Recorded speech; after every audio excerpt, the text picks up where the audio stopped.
Namaskar, dear devotees and friends. And this evening we'll be studying the Gospel of Sri Ramakrishna, Panchama Veda, and the main topic will be the prayers of Sri Ramakrishna's prayer. So let us begin.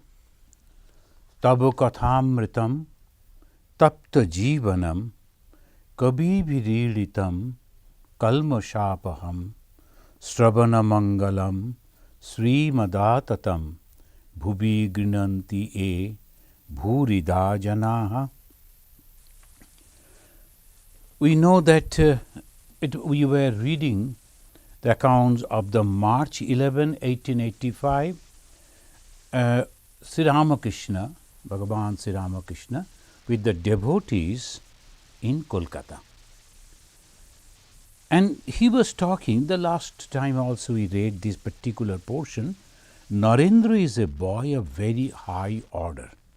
He was introducing Narendra to Girish. Girish Chandra Ghosh, we know, he was a very famous person. And they were not knowing, Narendra was only hardly 16, 17, 18 years young boy. So naturally, and Girish was already well-known personality. And Girish was coming to Sri Ramakrishna not very recently, we can say. It was 1885, almost the March, so a few months before he started visiting Sri Ramakrishna. So he was introducing the Narendra with Girish. Narendra was not present there. Narendra is a boy of very high order. Then he is mentioning he excels in everything, vocal and instrumental music and studies. Again, now the qualities, the moment we talk about a person, so naturally introducing what is the quality. The quality is the worldly qualities, whether he is a very good student, he is excellent in this subject, that subject, he has got this, that. Sri Ramakrishna said that in the beginning, and immediately he is telling, again, he has control over his sense organs. This is very important. For the naturally, those who are having the control over the sense organs, they are a very excellent type of people. So people, those who are having different worldly qualities, but don't have the control over the senses, they commit a lot of mistakes. But here Sri Ramakrishna is mentioning, and this is the special type of qualities. Then he said, he is truthful and has discrimination and dispassion. So this spiritual side that he was introducing, then not that Sri Ramakrishna never did anything by planning, but still when he was talking this, when he said this, that afterwards acted wonderfully, because all of them, this particularly Girish Ghosh, Ram Datta and all others, the householder devotees who were supporting the young people, and these words of the master obviously was present in their mind, and they could understand that Naren is going to give the lead. He is the leader. So he said that he is truthful and has discrimination and dispassion. Viveka and Bichara. Bichara and Viveka. Discrimination, then the Bichara. What is the Bichara? What is good and what is bad? What is truth and what is not? So that is called discrimination. Most of the people, they don't have that type of discrimination. That's why most of the people, though human being, they are having the head and all the features are human, but the differences because of this, good and bad, they have the correct type of discrimination. They understand things properly. They understand that everything that we see in this world, the name, fame, property, wealth, everything is so temporary. So that is their mind, the upper mind. Constantly they think in that way. Obviously, this passion, vairagya, that they are not attached to those things. Not that they are leaving, they are there, but not attached to that. So their behavior, their thoughts, their way of the work are completely different. Then, so many virtues in one person, Sri Ramakrishna is mentioning. To aim to Master Mahashaya, the Lord said, "What do you say? Isn't he unusually good?" The Master Mahashaya was, obviously, he was one of the founders of this Ramakrishna movement. So Sri Ramakrishna, when he was talking to Master Mahashaya, and he was convincing, because afterwards this very young boy, he will be leading, he will be taking the flag of Sri Ramakrishna. So he is making the whole field. This is the unique way the God works. And not that he is planning, but it is almost like naturally it is having like that. And Master Mahashaya, he is mentioning, yes sir, he is. So it is entering into their subconscious mind.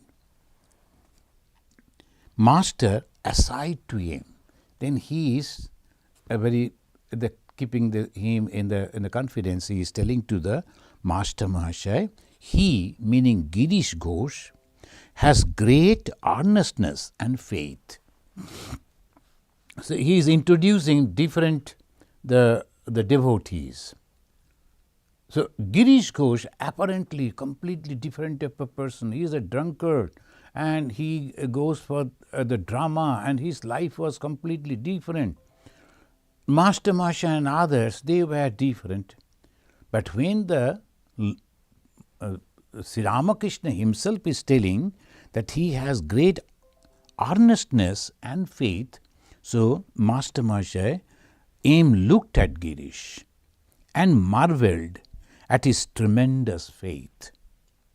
Girish had been coming to Sri Ramakrishna only a short time and had already recognized his spiritual power. Within a very short time, he could recognize the spiritual power of Bhagavan Sri Ramakrishna.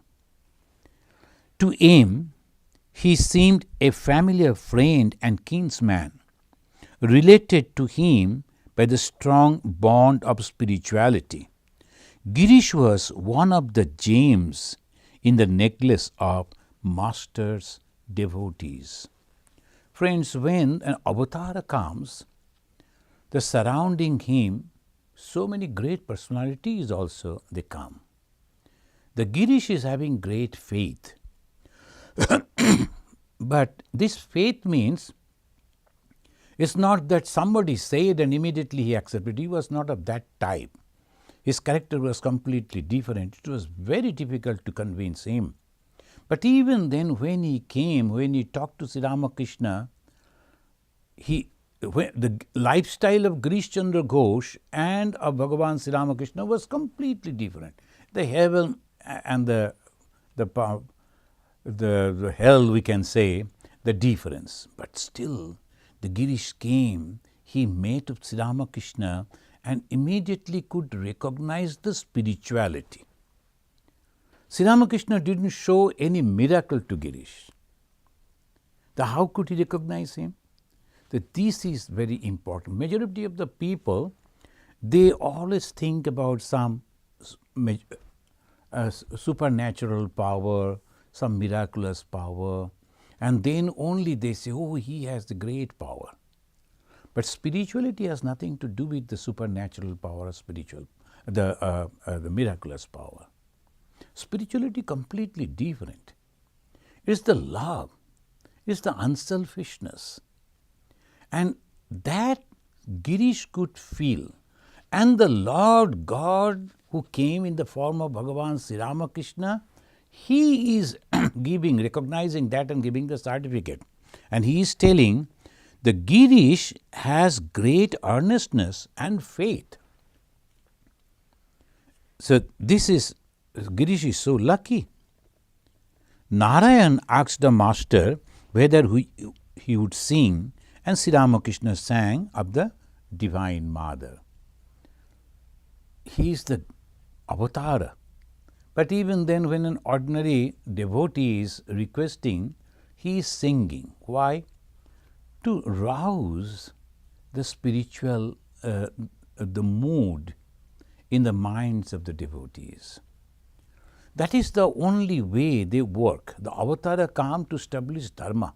And what is Dharma? Faith, a belief in the existence of God. And that comes through different ways, sometimes through emotion, sometimes through understanding, discussion, sometimes through reading, sometimes through meditation. And if we see the Sri Ramakrishna's, the work, ministerial work, he is utilizing all these things. He is visiting different people in different places, and when he is going, he is not just going to that particular person, inviting others also over there. And in the small group, he is developing that. Not that they are very rich people, no. Not that they are completely illiterate people. So it is mediocre group. They have education and they are not very poor. So they have the intellect to understand, and they have the in the worldly life also, since they are not very poor, so they can afford time for these spiritual practices. The Sri Ramakrishna used to sing, and now he is singing, "Cherish my precious mother Shama tenderly within, O mine." It's a Bengali song, very famous song. "Jatone hridaye rekho adorini Shama make." You have to tenderly, very carefully, you have to keep the Mother Kali, within your heart. Most of the people, even today, they do not know about Goddess Kali. Sometimes, in the movie and other places, they will be depicting Goddess Kali as a very peculiar. It is nothing like that. But anyway, you know that Shakti is the power of God. So when we see the Rama and Sita, who is Sita? Is the power of God. We see only in a girl, lady form, and we think, oh, as we are having the father and the mother is like that. It is not like that. The same God who is having the intellect is also having the power. That power is depicted as a lady, as a woman. You will find, if you notice in the Hinduism, the Brahma, who is the creator, he is having his Shakti, a Saraswati. Why? The Saraswati, he is creating, and Saraswati is the goddess of knowledge. For the creation, he needs knowledge, and knowledge is that power. So Brahma's power is knowledge. The Vishnu, he is maintaining. And when you are maintaining, you need wealth. The Vishnu's power is Lakshmi. So this is the way they thought, and these are all symbolic way presented.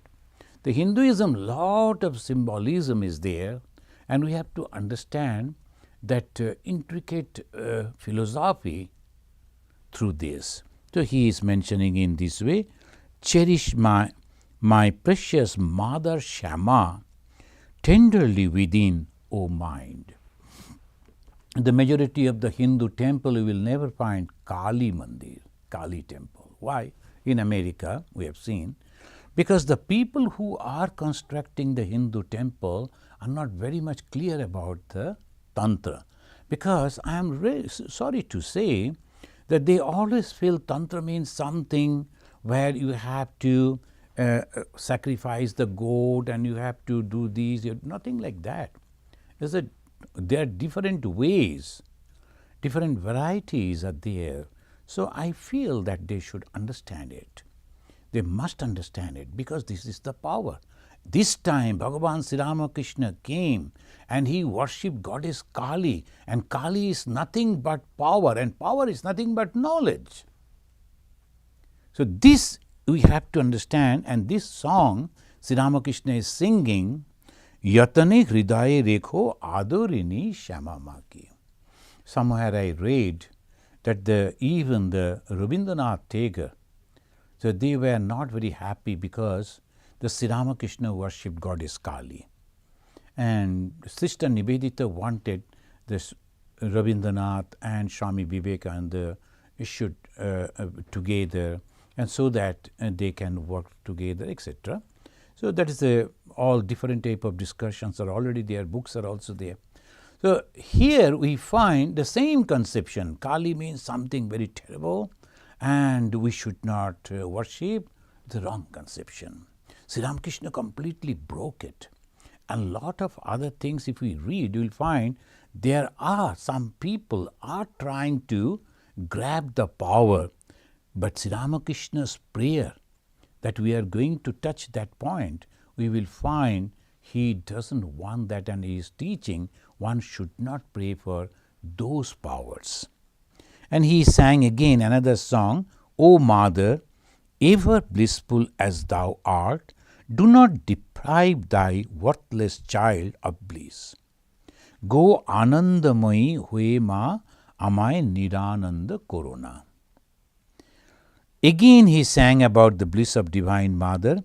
Behold my mother playing with Shiva, lost in an ecstasy of joy. This mother she is active. Shiva is the knowledge, and the same knowledge when applied, that is called mother. So it is not the male or the female. The Shiva is male and the Kali is female. It is nothing. It is just symbolic. As the child is born out of the mother, so the creation of this universe, it has been, the rishis and the thinkers, they thought it should be given as a mother form. So they have given this mother form. So playing means what? Playing means the creation is going on. How? With the knowledge. Who is that knowledge? The source of knowledge is the Shiva. So this is the way we have to understand. The devotees listen to the songs in deep silence. After a few moments, Sri Ramakrishna said, I have a slight cold, so I couldn't sing well. So when the God himself is singing, singing means it is a prayer, the description of the God and the goddess, God and his creation through music, through tune. So that naturally, those who are little pure-minded and they get that particular blessings and they become very silent. The Sri Ramakrishna is bringing them again their mind to the normal plane by saying, I couldn't sing it well because I have a slight cold. Gradually it became dusk. The shadow of evening fell on Calcutta. For the moment the noise of the busy metropolis was stilled. Gongs and the conch shells proclaimed the evening worship in many Hindu houses. Devotees of God set aside their worldly duties and turned their minds to prayer and meditation. This joining of day and night, this mystic twilight, always created an ecstatic mood in the Master. Master Bhagavan Sri Ramakrishna. When it is called Sandha, Sandha means when the day is going away and the evening, night is approaching, that the meeting time is called Sandhya. The dusk, or the slowly the mind also become automatically calm, and that is the best time for meditation. Sri Ramakrishna is to inspire people. The devotees seated in the room looked at Sri Ramakrishna as he began to chant the sweet name of Divine Mother. After the chanting, he began to pray. What was the need of prayer? The Sri Master Mahashaya, who is noting this, is very correctly commenting. What was the need of prayer to a soul in constant communion with God? Now, whenever the Sri Ramakrishna, he is talking, he is thinking, a constant communion with God. So that this Master Mahashaya, Sri Ma, as because he was with the Sri Ramakrishna for some years, so he could recognize that he is commenting what was necessary for him to separately praying to Mother. Did he not rather want to teach erring mortals how to pray? That's very correct. Sri Ramakrishna is teaching the how to pray. Addressing the Divine Mother, he said, this is Sri Ramakrishna's prayer. O Mother, I throw myself on thy mercy. I take shelter at thy hallowed feet. I do not want bodily comforts. I do not crave name and fame. I do not seek the 8 occult powers. Be gracious and grant that I may have pure love for thee. O love, a love unsmitten by desire, untainted by any selfish ends, a love curbed by the devotee for the desire, untainted by any selfish devotee for the sake of loves alone. And grant me the favor, O Mother, that I may not be deluded by thy world bewitching Maya, that I may never be attached to the world. O Mother, there is no one but thee, whom I may call my own. Mother, I do not know how to worship. I am without austerity. I have neither devotion nor knowledge. Be gracious, Mother, and out of thy infinite mercy grant me love for thy lotus feet. This is the prayer of the Mother. Now, what we notice first, to pray to Mother, pray to God, pray to Almighty, we have to have the faith. If we don't have the faith in the existence of that God, then we won't be able to pray. This is the first thing. And second, when we are praying to, before that, I am taking out, abolishing my ego. That's why I am surrendering to God. So here in the Bhagavad Gita also we find the very clearly it is mentioned in the first chapter of the Bhagavad Gita, Arjuna Vishada Yoga. Arjuna was lamenting and he was telling what I am going to do now, because in the opposition, all my friends, my relatives, my guru, my all senior people, they are there. I have to kill them only for a plot of land, for this kingdom. He was in turmoil and he was thinking what to do and what not to do. Then ultimately what he did, when he was going on talking, lamenting, soliloquizing, analyzing, God, Sri Krishna, he was sitting over there quietly, never commented anything. Then when the Arjuna said, Shishyasteham shadhimam tam prapannam, he said, O Lord, O God, I am thy disciple, Shadhi. Shadhi means instruct me, teach me, and I take refuge in you. Prapannam, Tvam prapannam, I take refuge in you. Unless and until one is coming and surrendering, the God's grace will never flow. So that is the thing we have to understand. The Bhagavan Sri Ramakrishna, whenever people asked him how to realize God, he suggested, and it is very famous, he suggested 4 steps. First, sadhu sangha. What is sadhu sangha? A person who has already realized God or having some knowledge about God, go to him and know about that God. And then you retire in a secluded place. Sadhu sangha, holy company. Then nirjan bash, living in a quiet place alone. Third is vichara, the discrimination. Oh, that gentleman, that sadhu, that monk, he was talking about God and he was giving some example. I have also read, is it possible? And like that, you have to go on discriminating. Where? In a quiet place, in isolation, where other people are not there, different type of thoughts are not crossing the mind. If you are discussing with others, then their views will also influence you. So you should be all alone. The Sadhu Shanga, the holy company, Nirjan Bash, in the secluded way you have to live. Then Vichara, you have to use your judgment. And when you are convinced, yes, there must be something, some power, which people they call as God, and so that must be there. Now comes the prayer. The prayer means you have to have all these 3 steps before.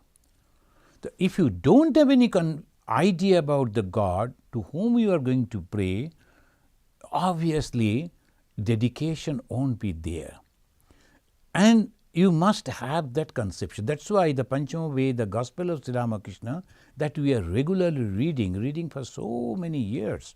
And every time, not this is just, I am reading, but majority of the people, devotees, the followers of Sri Ramakrishna, they read individually. They have the time, at least 1 or 2 pages. Everyone will be reading that Gospel. And the more and more and more they are reading, the more the clear understanding is coming.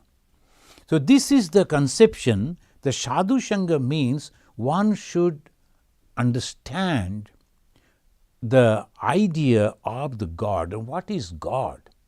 And second, he will go on brooding over those teachings of that holy person. And he was telling like this, he himself is living like this. So that means it is possible. And of course, Chaitanya Mahaprabhu was there. He was having tremendous intellect. He could be a great professor in those days. He was already. He left all those. And now we find, where are those professors? At his time, before him and after him, so many thousands of scholars came. The people have forgotten them. But Chaitanya Mahaprabhu people are remembering, and he will be there all through. The similar way the Sri Ramachandra, Sri Krishna, and all these great sages, the great souls are there. So it is true. What they get, it must be the peace. It must be that's the simple life, but high thinking, that is giving them peace. How it is possible? By controlling the sense organs. So this you are, as you have heard in the company of a holy person, you are now brooding and judging and discriminating and analyzing and coming into conclusion, yes, it must be there. And from there, your journey towards the Supreme begins. So this is the way the spiritual life goes. As Ramakrishna said, holy company and living in an isolation, then discrimination, and finally it is prayer. Suddenly we go to temple, we go to church, we go to the holy places and we pray. But we are not prepared to pray. That's why the prayer is not answered. When we are prepared and we go, and after the prayer you will feel that God is listening to your prayer. And you are going and appealing as the child is going, the son or the daughter is going to their parents and asking, I need this, I need that. And they know that their parents have listened to it and it will be considered. So that is the way, this is the prayer, the Sri Ramakrishnas. In the Uddhava Gita also we find, that is in the Bhagavat, in the Uddhava Gita, the Brahma, Shiva, Indra and Chatur Kumara, the 4 Kumaras, Sanak, Sananda, Sanatan, Sanat Kumar, they met Krishna. Why? The Lord Krishna by that time decided to give up the body and go back to his own abode. So they went, and I am just quoting one line, Natasmate Natha Padarabindam, etc. Natasmate Natha, O Lord, we are bowing down to you. Here also the humbleness. When we are bowing down, what happens? Our ego goes away. In the Western country, of course, because of the social condition, it is cold place, and people are all, they have the great self-respect and independence, etc. They shake hands with each other.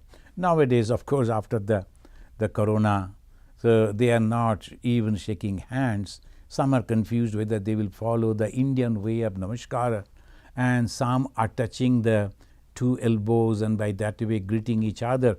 So this is going on. The why we go and bow down? Because by that way we show that we are humble and please help us. And as long as there is ego, the other one to whom we are going, to God or the guru or the teacher or the preceptor, they won't be able to give you their best, their advices.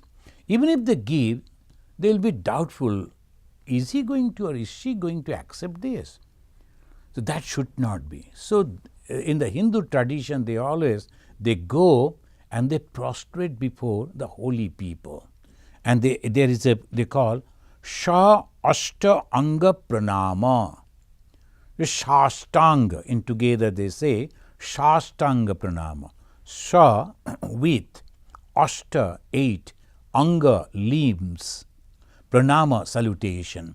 The salutation with 8 limbs of the body. What are those? Very interesting. Both the hands, then forehead, lips, chin, chest, abdomen, thigh and feet. These 8 parts of the body, you are lying down on the floor and the hands stretched. These 8 limbs are touching the ground. That means I am so humble before you, O God. Please accept me and listen to my prayer. This is called Shastanga. Friends, these are all culture that has developed. So when we are going to God or to a holy person, to a teacher, we know what is the difference? Ego. If the ego is there, you are not going to learn anything. You are not going to get the blessings of God, because it is only the ego that separates us from God and nothing else. It's not that God is somewhere else and we have to go and achieve. Some people, they constantly think that when we are going to achieve God, where you are going to get God? They go to different places and the remote places, and the more it is difficult to reach and the more it is holy, all these thoughts are there. It's okay for them. As more they are torturing their body, they are thinking they are becoming purified, different type of conceptions. But what is the purity? Purity means when you are forgetting the worldly things. And what is the prayer that the Sri Ramakrishna is teaching us? O Lord, O Mother, I should not have any desire for these worldly things, the physical comfort, etc. Why? Then only I am becoming purified. So the very simple, very straightforward, but still most of us we are confused. The moment we think about the purity, we think about the food, we think about the drink, we think about the dress, we think about bathing in a holy river, all this. That helps, nothing wrong, but actual thing is when the mind is completely detached from the worldly things, then it is pure. And with that mind, when we are applying to God, there is no I. There is only very humbleness is there, and we get the blessings of God. So that's why Sri Ramakrishna is. And he is mentioning over here, let us read again. O Mother, I throw myself on thy mercy. I take shelter at thy hallowed feet. So this is the complete self-surrender. And when we are surrendering what? This body? No, ego. We are surrendering our ego, the I sense. So what is this I sense? As the Vedanta very clearly, very nicely explained, it is the reflection of the same God or the consciousness on our intellect. So what is there of I? So that whatever you have given, I give it back to you and I become with you, merge with you. I take shelter at your feet. I do not want bodily comforts. I do not crave name and fame. So what is the purity? Purity of worldly things. First is physical, bodily comfort. Second is subtle, name and fame. Most of the people, particularly those who become monk, they give up the physical comfort. It is possible. And many poor people, even if they don't want, because of the situation, they don't have the physical comfort. It doesn't mean anything. If you are walking barefoot, sometimes some people think holy person means he should walk barefoot and he should wear this type of dress.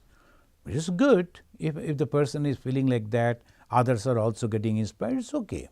Nothing wrong. But that is not religion. The poverty-stricken people, they don't have the proper dresses. Does it mean they are very spiritual? No. So we have seen that. And the barefoot in the poor country, if you go, and you will find majority of the people can't even afford a simple the shoe. So naturally, they are walking barefoot. Does it mean that they are spiritual? No. It is mentally. So he is mentioning that first is physical, and second he said that name and fame. This is very important. Majority of the people, they give up all those, then they come out and they are monks, not married, everything was there, but they get stuck up only name and fame. Some of the people, they will be clapping, they will be telling, oh, you are so great and all this. The more they hear about that, and slowly they start thinking and self-hypnotizing themselves, I am a great person. And that is again the bondage. I do not seek the 8 occult powers. Some of the people I have seen, particularly in the West, they are very interested in Eastern religion. Why? Occult powers. What are the occult powers? You know that Ashta Siddhi.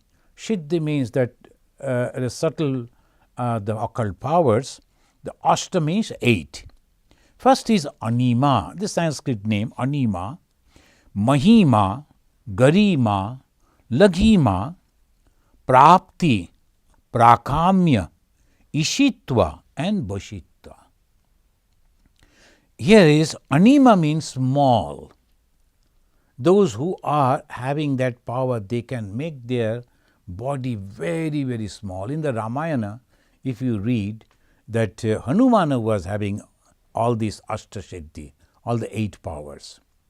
So when he was crossing the ocean to reach to Sri Lanka, then he made his body so small that no one could notice him.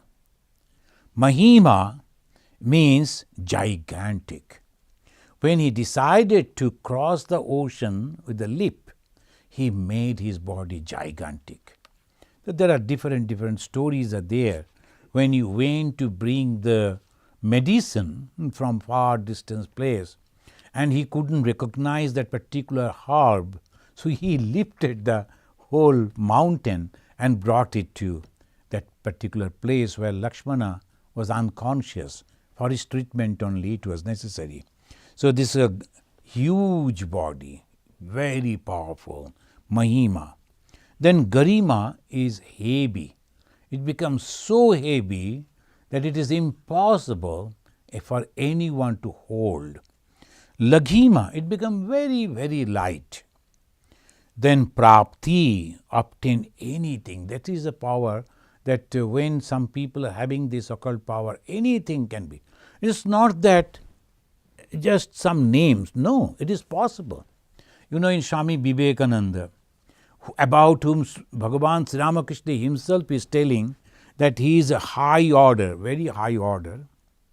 So when he was wandering as a paribrajaka, as they say it in Sanskrit, when he was wandering in different places in India and trying to know the situation of the people of India, that time he came to know that one of his sisters had passed away. And he was very sorry for that, naturally. So he wanted to, in those days it was very difficult for the there was no telephone, there was nothing, this type of communication. So obviously he was wondering how to get the proper information. So there someone told, there is a person who has this occult power and he can bring this information for you. What's the occult power? He has control to ghost. And this ghost, according to his order as he gives, and then they get all this type of information, anything. So Swami Vivekananda, he went to that gentleman, requested him to bring the information about his sister, and after some time, those ghosts came and reported it is true that his sister passed away in Calcutta. So that was the information. See, so this is when the person spiritually is so high, like Swami Vivekananda, but this occult power. Why? Sri Ramakrishna himself wanted to give these all 8 powers to that Narendranath, Vivekananda. He refused, I don't need. But it was there, not that it is not there. Some people they were having. And very interestingly, when Swamiji thanked that person for the information, for the confirmation of and that man told, will you please bless me, keeping your hand on my head? So this is the way it goes. The spirituality is completely different thing, and this type of power. And prakamya, nothing impossible to get, that is prakamya. Ishvatva, lordship, and Vashishta, ability to control others' mind, life, death, etc. That we have read in the Jesus' life that he called a dead man to come out, and he got up and came out. He became alive. So Jesus was having that power. But he could save himself when he was having that power, that he could give the life to a dead person. Could he not save himself? He could, but he didn't try that. So spirituality is a completely different thing, and this type of occult powers are completely different. So some people, they are confused and they think this type of powers are the spirituality. It is not. So you see, Sri Ramakrishna is praying, I do not seek the 8 occult powers. Be gracious and grant that I may have pure love for thee. Friend, this is called spirituality. What is spirituality? Pure love. Why pure love? Love we are all having, but it is all selfish love. I love my kith and kin, I love my country, I love my religion, I love my community, I love my family, like that. So it is all selfish love, limited love. But when I love each and everyone without any boundary, that is divine love. And that is why it says it is called pure love, a love unsmitten by desire. When I am loving God, there is no desire. Here, I should say, some people, they always ask, Swamiji, shall we not pray to God? They call Takur, that means Sri Ramakrishna. Lovingly, the devotees, they call Bhagavan Sri Ramakrishna as Takur. Takur is a very colloquial Bengali word for God. So, can we not pray to God for my son, for my daughter, for my family, for my mother, father? I always say yes, why not? There is nothing wrong in it. To whom then we will go? So this is the God, this is the father, this is the mother is there, and I am in this family. I am over here, I need the blessings from God. I go and talk to Mother and say, Mother, will you not please help me? Sometimes we the monks, we belong to an organization and we are also working for the society. We need some type of things. To whom then we will go and say? We go to Mother only, we pray. But here ultimately it says that I am not having any desire. That is for the mukti. That is for the spirituality. So what is spirituality? Pure love. This pure love, not for anything worldly, is the spirituality. And he says, I may have pure love for thee, a love unsmitten by desire, untainted by any selfish ends, a love craved by the devotee for the sake of love alone. And grant me the favor, O Mother, that I may not be deluded by thy world bewitching Maya. This Maya is the power of God, and it is under the control of Mother. And Maya is such a power that bewildered people, even the educated people, very clever people, and sometimes the spiritual people are also under the control of this Maya. When some people, they go and then go on praying, touching the feet, offering some gift, and going on telling, you are so holy person, please keep your hand on my head so that I... And slowly that person also start thinking, yes, I am that power I am having, I must do like that. Slowly, again, they get bound. So friends, this is the way when we are working for the others with love, obviously the good result come to us. When you are praying to God, obviously the good result come to us. By that way, you are generating the spirituality and you are purifying yourself. And when you are slowly developing that, obviously the people will be attracted to you. Well, how you will know that you are developing spirituality? Spirituality means pure love. Spirituality means unselfishness. So obviously that attracts people. And when they come, and that creates the problem. Again you start developing ego. Oh, I am a great speaker. Hundreds and thousands of people are listening to me. They are recognizing me. All the society people, they are all coming to me. By that way, you become isolated, you become once again the very egoistic person, and you go down again. So it goes on, this circle is terrible. Why? Maya. What is this Maya? No one can explain what is Maya, but we can understand, we can feel that it binds and it bewildered the mind, deluded the mind. That is why the prayer, it is your power, O Mother. Sri Ramakrishna addressing the Supreme God as Mother. Anyone can address the God as Father or any way they like. But here the Mother, the Supreme God, we are praying, O Mother, you should not bind me with the Maya, that I may never be attached to the world. I may never be attached to the world. So if we read each and every word, the few lines only, but it gives the complete shape of practice. What one should do to make the advancement in spiritual life? Prayer. How the prayer comes? Faith. How the faith develops? Sadhu Sangha, with the holy company. And of course, the one's judgment.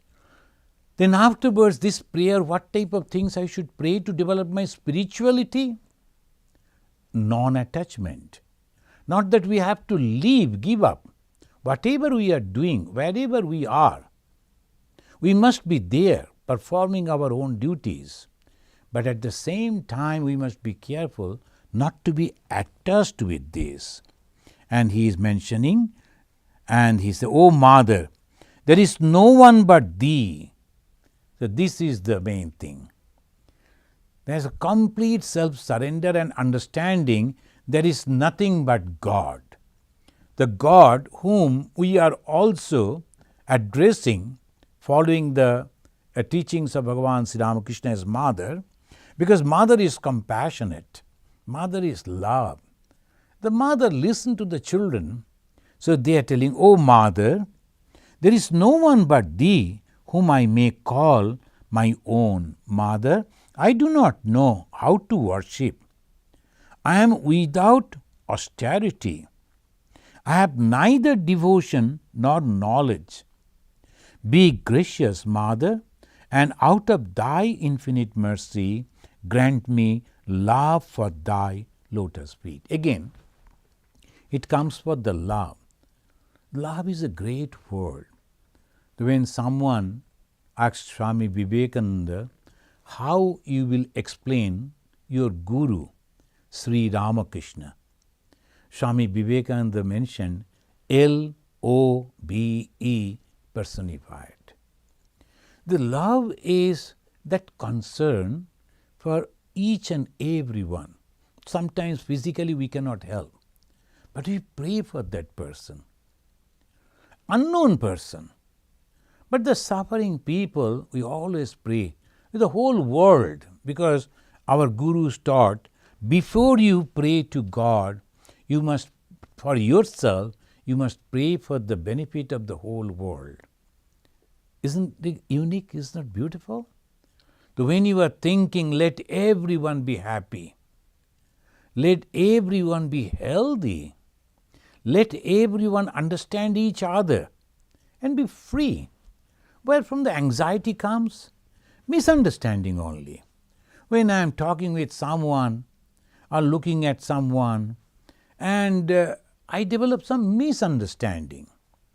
But if I can understand his or her temperament, then no anxiety. Oh, he is like that, it is okay.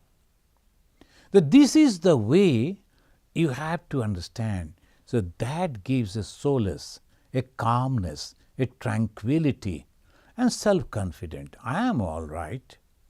I don't have any problem, because Mother is there. The self-confidence is also. Mother is there. Devotees, friends, that we should not again misunderstand this particular point with the Vedantic view. That means Advaitic Vedantic view. Advaita Vedanta is different. The Hinduism has different approaches. Here purely Dvaitin. Here we are considering the all power is nothing but my Mother. Is a different conception. Is a devotee's conception, dualistic conception. So we should not again mix up with Advaitic view and why you told that other day. It's nothing like that. It's a dualistic view. The Mother is there, we are uttering.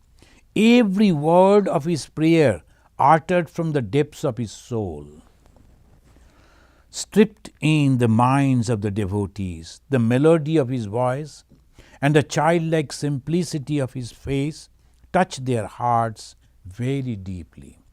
Master Mahasaya, the recorder, he is mentioning.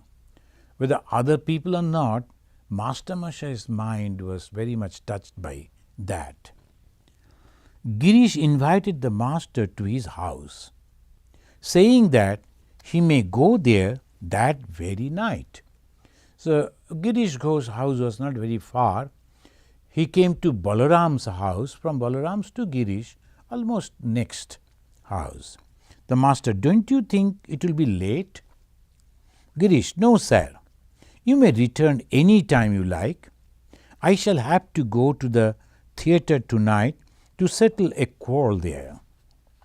It was 9 o'clock in the evening when the Master was ready to start for Girish's house. Look at it, the timing. The 9 o'clock in the evening, and it was not the present day Kolkata, it was say almost 150 years before. not much of electric light or anything, no, not much. There is no conception of electric light. Even then, Bhagavan Sri Ramakrishna, and he has to return to Dakshineshwar, that is also very far from there.